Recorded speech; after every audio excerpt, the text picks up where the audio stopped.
¿Qué pasa, titanes? Mira, al hilo de lo que comentaba ayer, quería añadir una pequeña reflexión. Y es la siguiente.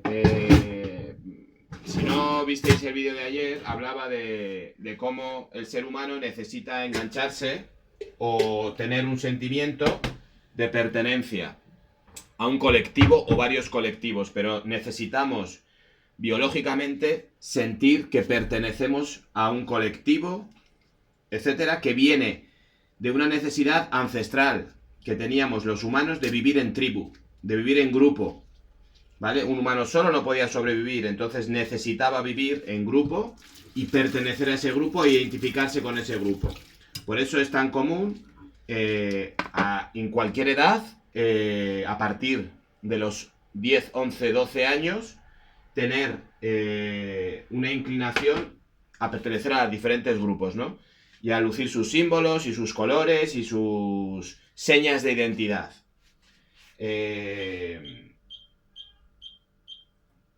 Esto va un poquito más allá, me refiero, no es una cuestión solamente de equipos de fútbol ni de grupos de música, también clases sociales y etcétera. O sea, vosotros sabéis perfectamente que hay ciertas marcas de ropa que determinan un tipo de clase social, incluso determinan un tipo de afiliación política de determinadas marcas y tal. Entonces, bueno, a lo que iba es que a la vez que tú necesitas pertenecer a un grupo, a la vez te distingues y te diferencias de los demás. Y hasta cierto punto, tu cerebro rechaza o tiene miedo a los otros grupos. ¿Por qué? Porque nuevamente, de manera biológica, son competidores. A ver. Son competidores de tus recursos. Compiten contigo por tus recursos a nivel de procreación y a nivel de alimentación y nutrición. Histórica y biológicamente, el ser humano necesitaba, de ahí las luchas entre tribus y demás, ¿no? Necesitaba pertenecer a una tribu y de paso se defendía de todo lo que era diferente a él, empezando por animales y después siguiendo por otras tribus. De hecho, nosotros tenemos sistemas en el cuerpo y en el cerebro de alerta que vienen de aquel entonces. Fíjate, el otro día veía un documental sobre esto mismo de la biología y demás, que hablaba cómo tenemos ciertas reacciones naturales, como bajadas de temperatura, como quedarnos inmóvil, como demás, frente a situaciones de susto, de peligro, de tal. Y es algo súper ancestral de cómo nosotros nos defendíamos en ambientes hostiles, o como los que venían antes de nosotros, antes de ser el Homo sapiens que se supone que somos ahora, se defendían o necesitaban defenderse. Entonces, biológicamente estamos diseñados para que lo que es nuevo o diferente nos cree una alerta. Eso nos lleva a que a día de hoy lo nuevo y diferente nos siga alertando de una manera u otra. Y esta es la base y el fundamento de la xenofobia. No estoy hablando de racismo, estoy hablando de xenofobia, que viene a ser el miedo a lo diferente. Y todos lo somos, en un grado u otro todos lo somos. Y eso es una realidad con la que hay que contar. Yo siempre lo he dicho, digo, mira, esto es una cosa muy curiosa. Tú imagínate, y esto no hace falta responderlo ni comentarlo, simplemente es una reflexión personal. Una inmensa mayoría de las personas que creen que no son xenófobos, les planteo el siguiente dilema. Tú imagínate que tienes que escoger una vivienda donde vivir. Tienes un dinero, tienes 100.000 euros y te quieres comprar un piso. Y tienes dos bloques de edificios. Y vas a gastar tus 100.000 euros en comprarte un piso. Y en esos bloques vas a vivir toda tu vida, ¿no? En uno de los bloques está lleno de, vamos a decir, no sé, chinos. No, chinos, bueno, sí, chinos. O peruanos. O yo qué sé, no sé, senegaleses. Y en el otro bloque está gente de tu país. Si eres español, de España. Tu tendencia natural va a ser gastar tus 100.000 euros en comprar tu piso en la vivienda donde viven los españoles.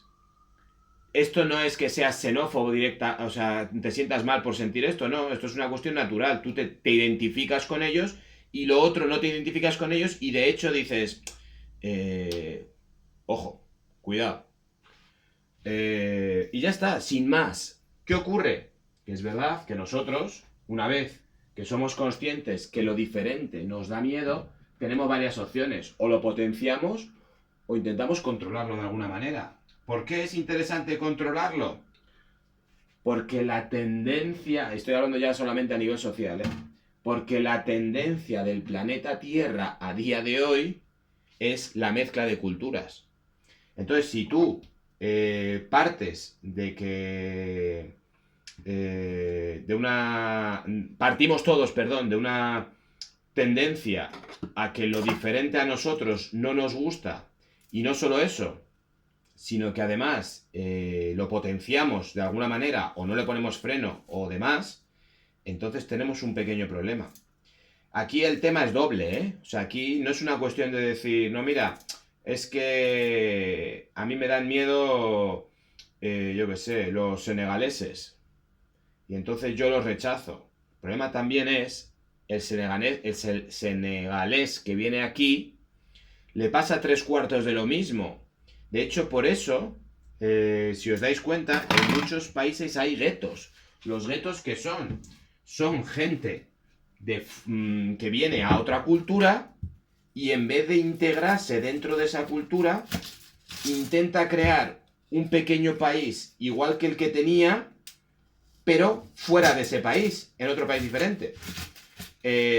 Todos habéis oído hablar de Chinatown, que tiene hasta un punto de gracia. Yo he estado en Chinatown. Y para mucha gente dice, no, ir a Chinatown es como ir a China. Bueno, eso se fundamenta en xenofobia. ¿A qué me refiero? A que el chino que va a Estados Unidos a vivir, ¿qué intenta hacer en otra tierra diferente, con otros recursos diferentes? Continuar viviendo como vivía en su país de origen. Eso también es un tipo de xenofobia, ¿eh? Pero no penséis que solamente la xenofobia la tiene el que recibe a un extranjero en su país. También lo tiene el extranjero que va a ese país y en vez de integrarse en esa cultura, lo que hace es crear su propio gueto para mantener su cultura fuera de ahí. Es un problema doble, ¿no? Entonces, desde mi punto de vista, ¿cuál es la tendencia natural? Pues mirad, estamos viendo que hoy en día no es como hace, iba a decir 500 años, no es como hace 100 años, en los que había muchas personas que nacían en un pueblo y se morían en ese mismo pueblo. No. Hoy en día lo más normal es que la gente viaje mucho. Y no solamente es eso, sino que la tendencia va a ser que la gente viaje, y ya no solamente por placer, sino por trabajo. Y va a llegar el momento en que la gente va a viajar y se va a establecer. Digo, va a llegar el momento, no, perdón. Ya ha llegado el momento en el que la gente viaja y se establece. Hay medios de comunicación y hay medios de transporte y hay un conjunto de historias que lo que están haciendo es que tú te conviertas de alguna manera, poco a poco, en ciudadano europeo y luego, poco a poco, en ciudadano del planeta Tierra. Y estamos empezando con ello, ¿eh? Estamos empezando con ello. Tú imagínate qué va a pasar dentro de, no sé, 4 o 5 generaciones. ¿Tú crees que dentro de 4 o 5 generaciones, esos son muchos años, pues con estas comunicaciones que hay, con esta globalización, con este idioma, con esta tendencia a crear un idioma internacional, con internet que te une con cualquier punto del mundo en un plis, ¿tú te crees que lo que es la cultura propia de un país como tal, en 5 o 6 generaciones, va a seguir siendo la misma que a día de hoy? Pues no podrá ser, por una cuestión puramente lógica. No podrá ser ni se podrá mantener como se está manteniendo a día de hoy. La tendencia, ¿cuál será? A crear, desde mi punto de vista, que a lo mejor me estoy equivocando, a crear una cultura global. Y ya si le metemos más generaciones, ostras, lo de las razas a mí me gustaría verlo dentro de 15 generaciones. Tanta diferencia de razas, ¿por qué ha existido? Pues porque no había comunicación, no había desplazamiento, no había mezcolanza de diferentes culturas. No sé, Joder, con el arroz integral este es que no doy el punto de cocción, la leche. Me han quitado el basmati, no me lo traen, y estoy con este y me queda duro continuamente. Y lleva 20 minutos cociendo. ¿Tú te crees que dentro de 20 generaciones, en un mundo en el que ya vemos hacia dónde apunta, si seguimos vivos, se va a poder distinguir tan fácilmente si uno es chino, si uno es senegalés o si uno es del norte de Europa?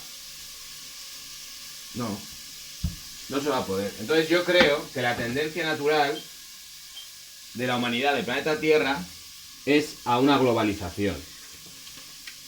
Ahora bien, siempre que hay una tendencia hacia algo, automáticamente esa tendencia genera una energía de la dirección contraria.